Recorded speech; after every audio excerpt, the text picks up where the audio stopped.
خدا دیکھ کے صورت تیری، اللہ نے صورت ہی ایسی بنائی، جمال ہی ایسا دیا، خوبصورتی ہی ایسی دی کہ جو حضور کو دیکھتے وہ دیکھتے ہی رہ جاتے۔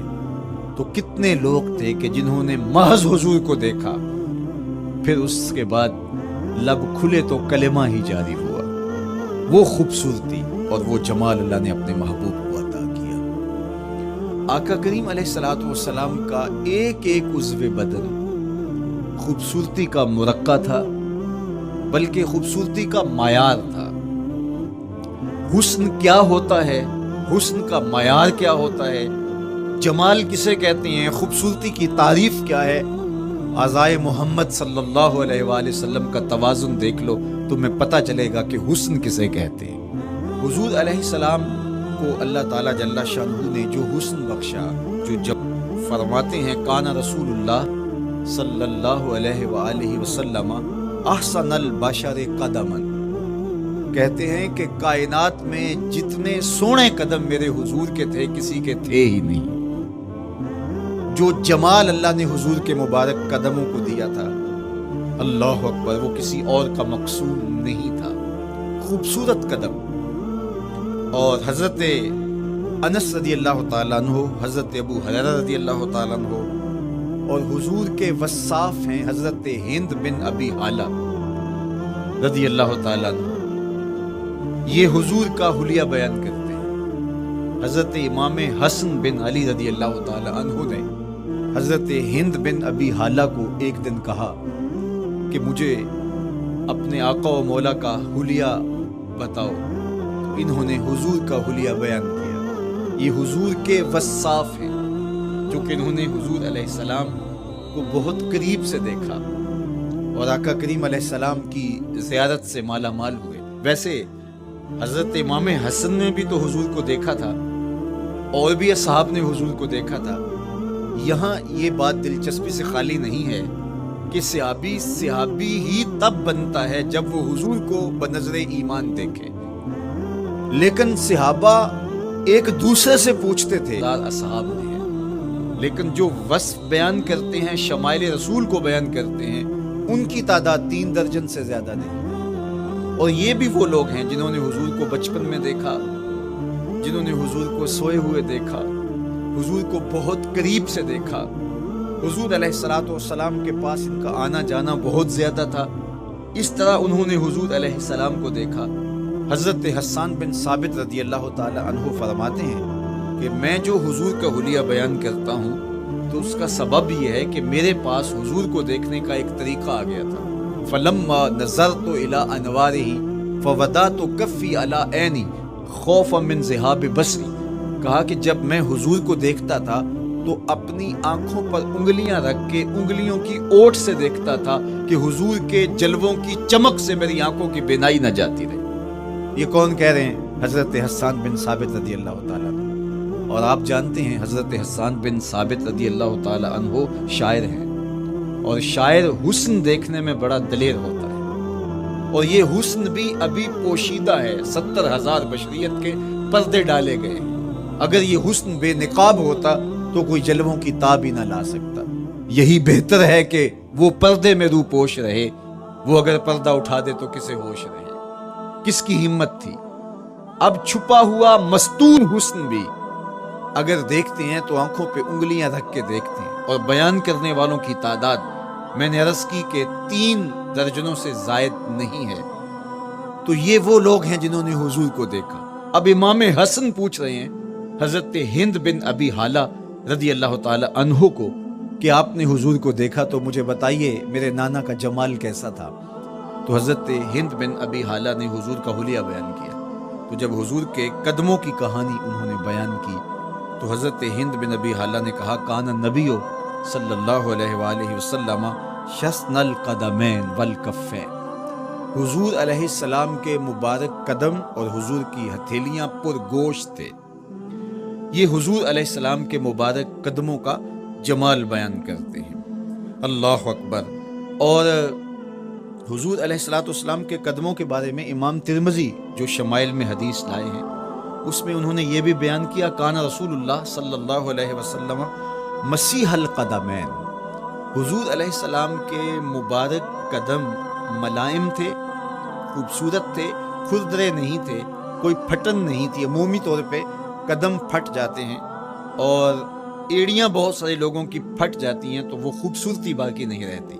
تو وہ کہتے ہیں کہ حضور مسیح القدمین تھے، اور جب آقا کریم علیہ الصلوۃ والسلام کے مبارک قدموں پہ پانی ڈالا جاتا تو وہ ڈھل کے نیچے چلا جاتا. یہ تھا حضور کے قدموں کا حسن اور حضور کے قدموں کا جمال. اچھا، آقا کریم علیہ السلام کی جو مبارک ایڑیاں تھیں وہ زیادہ پرگوشت نہیں تھی، ان کے اوپر گوشت زیادہ نہیں چڑھا تھا، اس لیے کہ ایڑیوں کا زیادہ پرگوشت ہونا ایڑیوں کے حسن کو زائل کر دیتا ہے. حسن کا مرقع ہی جمال مصطفیٰ ہے، تو اس لیے اللہ نے ایک ایک عضو کو تراش کر کے بنایا ہے، بلکہ پوچھ پوچھ کے بنایا ہے. جس طرح حسان بن ثابت رضی اللہ تعالی عنہ کہتے ہیں کأنک قد خلقت کما تشاء، محبوب مجھے تو یوں لگتا ہے جس طرح آپ کے رب نے آپ کو آپ سے پوچھ کے بنایا ہے کہ محبوب بتاؤ کہ میں آپ کے اعضاء کو کیسے توازن اور کیسے حسن اور کیسے جمال دوں. تو حضور کی مبارک ایڑیاں یہ پرگوشت نہیں تھی، باقی حضور کے پاؤں پرگوشت تھے اور کوئی پھٹن نہیں تھی، بالکل نرم گداس اور بالکل جو ہے وہ ملائم تھے. اور جب پانی ڈالا جاتا تو پانی ڈھل کے نیچے 1 سیکنڈ میں آ جاتا. یہ اللہ نے محبوب کو حسن دیا. حضرت ہند بن ابی حالہ نے کہا کہ حضور کے مبارک تلوے جو تھے وہ درمیان سے اٹھے ہوئے تھے، ایڑیوں سے لے کر کے انگلیوں تک یہ تلوہ کہلاتا ہے، جو اس کا نچلا حصہ جو زمین سے مس کرتا ہے، اور اس میں جو درمیان والا حصہ ہے یہ اٹھا ہوا ہو اور بالکل پاؤں سیدھا نہ ہو تو یہ پاؤں کا حسن ہے. پاؤں کا بالکل سیدھا ہو جانا یہ پاؤں کے حسن کو زائل کر دیتا ہے. اس میں تھوڑا سا خم ہو، جب چلے تو انگلیاں اور پنجے کا جو ہے وہ آگے والا حصہ زمین پہ لگے اور ایڑی لگے، اور درمیان والا حصہ زمین پہ نہ لگے، تو یہ حسن ہوتا ہے کسی کے پاؤں کے تلوے کا.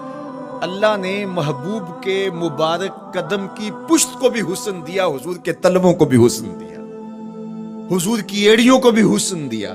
سائل الاطراف، حضور کی مبارک انگلیاں قدرے لامبی تھی، اور یہ حسن ہوتا ہے. انگلیاں چھوٹی ہوں، ان کا قد پست ہو تو پاؤں کی خوبصورتی دکھائی نہیں دیتی، لیکن اللہ نے اپنے محبوب کی انگلیوں کو بھی ایک لمبائی عطا کر کے اس کو بھی ایسا جمال دیا تھا یار جو پاؤں کو دیکھتا رہے وہ پاؤں کو ہی دیکھتا رہ جائے.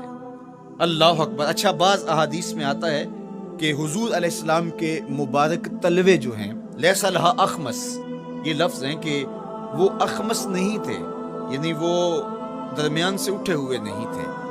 تو اس کا کیا مطلب ہے؟ یہ حضرت ابو ہریرہ رضی اللہ تعالیٰ عنہ سے جو مروی روایت ہے اس میں یہ ہے لیس لہا اخمس. اور حضرت ہند بن ابی حالہ سے جو حضور کے مبارک تلووں کا حسن بیان کیا گیا ہے تو اس میں یہ بیان کیا گیا ہے کہ حضور علیہ الصلوۃ والسلام کا مبارک قدموں کا تلووں کا حسن یہ تھا کہ وہ درمیان سے تھوڑے سے اٹھے ہوئے تھے، اور یہ خوبصورت پاؤں کا جمال ہوتا ہے. تو ان 2 چیزوں میں علماء نے تطبیق کی ہے. اللہ ان علماء کی قبروں پر رحمت نازل کرے جو حضور کے حسن پہ، حضور کے جمال پہ گفتگو کرتے رہے، اور ایک ایک عضو پر انہوں نے کئی صفحات لکھے اور کتابیں انہوں نے تحریر کی حضور کے جمال پر. اب حضرت ہند بن ابی حالہ رضی اللہ تعالی عنہ، انہوں نے تو حضور کو گھر میں دیکھا تھا، یہ حضرت خدیجۃ الکبریٰ رضی اللہ تعالی عنہا کے فرزند تھے ابو حالہ سے. اب انہوں نے تو دیکھا، اب حضور لیٹے ہیں تو انہوں نے حضور کے پاؤں کو دیکھا کہ درمیان میں ہلکا سا خم ہے اور یہ پاؤں کا جمال ہے. اب حضرت ابو ہریرہ رضی اللہ تعالی عنہ نے جو حضور کے پاؤں کو دیکھا تو یہ اندرون خانہ کا دیکھنا نہیں تھا، تو انہوں نے کیسے دیکھا؟ تو حضرت ابو ہریرہ سے مروی ایک روایت سے سمجھ آتی ہے کہ انہوں نے جو کہا کہ لیس لہا اخمس، کہ ان کے مبارک تلوے درمیان سے اٹھے ہوئے نہیں تھے بلکہ بالکل برابر تھے، تو اس کا کیا مطلب ہے؟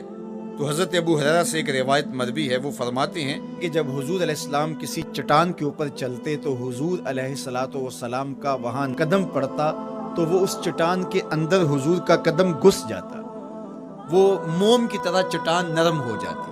اس طرح زمین پر بھی حضور چلتے تو مبارک پاؤں کا جو نشان قدم ہے وہ پورا دکھائی دیتا. تو تو حضرت ابو ہریرہ رضی اللہ تعالیٰ عنہ اس سے یہ سمجھے کہ حضور کے تلوے جو ہیں وہ برابر ہیں۔ تو علماء نے اس پر گفتگو کی ہے۔ ایک تو حضور جب چلتے تھے تو آقا کریم پورے زور سے قدم زمین پہ رکھتے تھے اور اس وقار سے چلتے تھے کہ جس طرح حضور اونچائی سے نیچے کی طرف اتر رہے ہوں۔ تو جب پاؤں کو جما کر کے زور سے رکھا جائے تو پھر جو ہے وہ نشان نیچے پڑتا ہے۔ یا اللہ اپنے محبوب کے لیے زمین کو اور پتھروں کو بھی نرم کر دیا تو پھر حضور کے تلووں کا نقش بھی زمین کے اوپر جو ہے وہ ہویدہ ہو جاتا۔ سلطان قاتیبائی نے ایک ایسا ہی پتھر جس کے بارے میں شنید تھی کہ اس پر حضور کے قدموں کا نقش موجود ہے، تو انہوں نے 20,000 دینار کے اندر وہ خریدا اور انہوں نے یہ کہا کہ جب میں فوت ہو جاؤں تو حضور کے قدموں کے نشان والا پتھر میری قبر کے سرہانے بطور کتبہ لگایا جائے۔ علامہ شہاب الدین خفاجی علیہ رحمہ لکھتے ہیں ہوا موجود الی الآن، وہ اپنے دور میں کہانی بیان کہتے ہیں وہ آج بھی سلطان قاتیبائی کی قبر کے سرہانے وہ پتھر نصب ہے جہاں حضور کے قدموں کے نشان موجود۔ اللہ اکبر۔ تو آقا کریم علیہ الصلوۃ والسلام کے مبارک تلوے، حضور علیہ السلام کی کم گوشت تراشی ہوئی ایڑیاں اور مسیح القدمین، حضور علیہ السلام کے ملائم نرم گداز پاؤں، ان کا حسن اور ان کا جمال، اور آقا کریم علیہ السلام کے قدموں کی انگلیاں جو قدرے لمبی تھی اور ان میں جو درمیان والی انگلی تھی وہ زیادہ لمبی تھی، اس پر حضرت میمونہ بنت کردم رضی اللہ تعالی عنہا اس انگلی کا حسن بیان کرتی ہیں، کہتی ہیں مجھے شوق ہوا کہ میں حضور کو دیکھوں، تو اپنے والد گرامی کے ساتھ حجۃ الوداع کے موقع پر میں بھی سعادت حج پا رہی تھی، تو حضور کو ملنے کے لیے جب ہم پہنچے تو آقا کریم اونٹنی کے اوپر سوار تھے، ناکہ پر جلوہ فراز تھے، تو میرے میں ہمت نہ ہو سکی کہ حضور کے چہرے کو دیکھ سکوں۔ ایسا جلوہ، ایسا جمال، اللہ اکبر، اور ایسا روب اور ایسی چمک چہرے کی اور تابشیں تھیں کہ میرے اندر ہمت نہ ہو سکی کہ میں حضور کے چہرہ نور کو دیکھ سکوں۔ اب آقا کریم اونٹنی پہ سوار تھے تو میں حضور کے مبارک پاؤں کو دیکھنے لگی، میں بس حضور کے پاؤں کا جمال اور خوبصورتی دیکھنے لگی، اسی میں کھو گئی۔ اب حضرت میمونہ بنت کردم رضی اللہ تعالی عنہا حضور کے مبارک قدموں کی ایک انگلی کا حسن بیان کرتی ہیں۔ اللہ اکبر۔ حضرت میمونہ بنت کردم سے یہی ایک روایت مروی ہے، ساری زندگی ان کے پاس سرمایہ یہی تھا، جب کسی مجلس میں جاتی تو وہ کہتی تمہیں بتاؤں حضور کی مبارک انگلی کا حسن کیا تھا، یہ سرمایہ ساتھ لیے پھرتی کہ میں نے حضور کی انگلی کو دیکھا ہے، میں نے حضور کے قدم اور حضور علیہ السلام کے تلووں کی زیارت کی ہے۔ تو وہ اس حسن کو بیان کرتے ہوئے کہا کرتی تھی فما نسیتو فیما نسیتو طولا اصبع قدمہ السبابہ علی سائر اصابعہ، جو سبابہ انگلی ہے، انگوٹھے کے ساتھ والی انگلی کو سبابہ انگلی کہتے ہیں، اور اس کے ساتھ والی انگلی کا جو قد دراز تھا اور باقی انگلیوں کی نسبت وہ انگلی لمبی تھی، کہا اس کا حسن آج بھی میری نگاہوں میں گھومتا رہتا ہے اور ہر وقت میرے تصور میں رہتا ہے، میرے تصور سے کبھی اس انگلی کا جمال ہی ختم نہیں ہوا، انگلی کا حسن ہی کبھی زائل نہیں ہوا، ہر وقت اس کے تصور میں کھوئی رہتی ہوں۔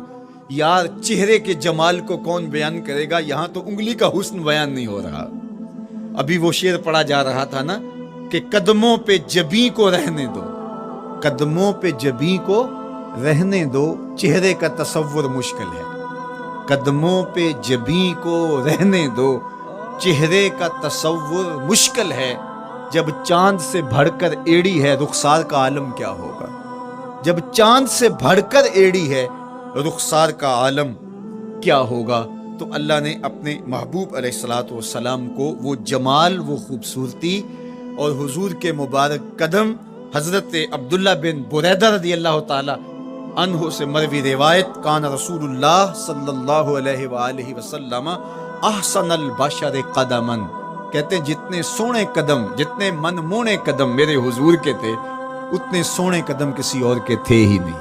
اللہ نے اپنے محبوب کو وہ جمال، وہ خوبصورتی، اور وہ نور عطا کیا تھا۔ اچھا، یہ قدم، یہ ایڑیاں، یہ مبارک تلوے اور یہ داراز انگلیاں اور ان انگلیوں کی چمک اور ان کی رنگت کا جمال اور خوبصورتی، جہاں اس کا صوری حسن تھا تو مانوی حسن بھی دیکھنے والا تھا۔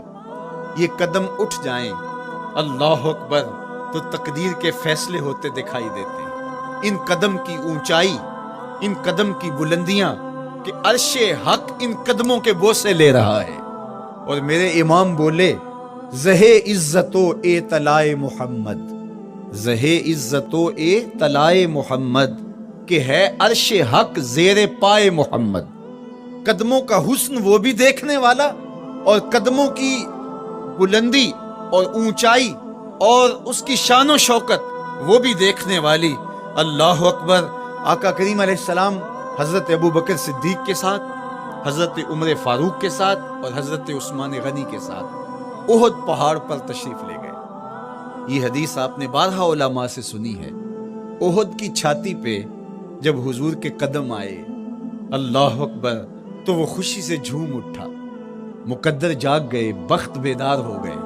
ان کے قدم جو کہ اس شاک کی آنکھوں کی ٹھنڈک ہے، جب چھاتی پہ آ جائیں تو کون عاشق نہیں جھوم جائے گا۔ یہ تو حضور کے قدموں کے حسن کو بیان کیا جا رہا ہے۔ آپ کی روح رقص کر رہی ہے اور آپ کا دل جو ہے وہ ایک عجیب سرور اور کیف کی وادی میں اور ایک جو ہے وہ خوشیوں کے جو ہے وہ عالم میں نہال ہوتا چلا جا رہا ہے۔ لیکن یہ قدم جب چھاتی پہ آیا تو پھر احد، ظاہر تو پتھر ہے احد، لیکن حضور سے پتھر بھی پیار کرتے۔ فرمایا احد جبل یحبنا ونحبہ، احد ہم سے پیار کرتا ہے، پہاڑ ہے، پتھر ہے، لیکن ہم سے پیار کرتا ہے، ہم اس سے پیار کرتے ہیں۔ اتنا جمال آفریں ہے اور جس کے قدم اتنے سونے ہیں، پھر اس کے نقش قدم کو کیوں نہ تھام لیں، اس کے نقوش پا کو خضر راہ کیوں نہ بنا لیں، پھر ان کے اٹھنے والے قدموں پر اپنی زندگی کیوں نچھاور نہ کر دیں۔ اگر سر پہ رکھنے کو مل جائے نقش نال حضور تو کہیں کہ ہاں تاجدار ہم بھی۔ یعنی وہ قدم تو قدم رہا، اس قدم کی رعنائیاں، اس کی خوبصورتیاں، اس کا جمال اور اس کا حسن تو حسن رہا۔ جہاں وہ مبارک قدم لگا، جہاں وہ نقش لگا، اگر وہ نقش بھی سر پہ رکھنے کو مل جائے تو کہا کہ اگر سر پہ رکھنے کو مل جائے نقش نال حضور، حضور علیہ السلام کا قدم تو جزو بدن رسول ہے۔ حضور علیہ السلام کے مبارک قدموں میں وہ جو نالین تھی، اس نالین کا بھی نقش وہ اگر سر پہ رکھنے کو مل جائے تو ہم زمانے کے تاجدار کہلائیں گے، اور جن کے سر پہ حضور کا قدم آ جائے ان کا مرتبہ کیا ہو۔ تو یہاں اس نقش کو بھی دیکھیے، حضور کے مبارک قدموں میں جو نالین آیا اس کو نالین شریف کہتے ہیں۔ اس نال کو نال شریف یا ان نالین کو نالین شریف کہا جاتا ہے، اس لیے کہ وہ حضور کے مبارک جسم سے جڑ گئے، حضور سے ان کا ربط پیدا ہو گیا، وہ جزو بدن رسول نہیں ہیں، تو اس کا یہ مرتبہ ہے۔ تو پھر حضور علیہ السلام کی شان اور حضور کی عظمت کیا ہوگی، اللہ اکبر۔ بلکہ حضور علیہ السلام کے نالین جہاں رکھے جائیں، وہ کسی نے کہا نا کہ ذرے اس خاک کے تابندہ ستارے ہوں گے، ذرے اس خاک کے تابندہ ستارے ہوں گے جس جگہ آپ نے نالین اتارے ہوں گے۔ وہ جگہ جہاں حضور کے قدم نہیں، حضور کے قدموں سے مس ہوئے ہوئے نالین رکھے جائیں، وہاں جو ذرے اس نالین کے تلووں کو چومتے ہیں وہ بھی آسمان کے ستاروں سے اس شاخ کو حسین دکھائی دیتے ہیں، وہ بھی زیادہ چمکدار دکھائی دیتے ہیں، اور اس شاخ کی آنکھوں کا سرما اور ان کے دل کا قرار اور روح کی ٹھنڈک قرار پاتے ہیں۔ تو یہ ہے حضور علیہ السلام کی نسبت کا احترام اور حضور کی محبت کا اثر جو اس شاخ کے سینے میں محسوس کیا جاتا ہے۔ اللہ مجھے آپ کو اپنی خاص پناہیں، امان اور حفاظتوں کا حصہ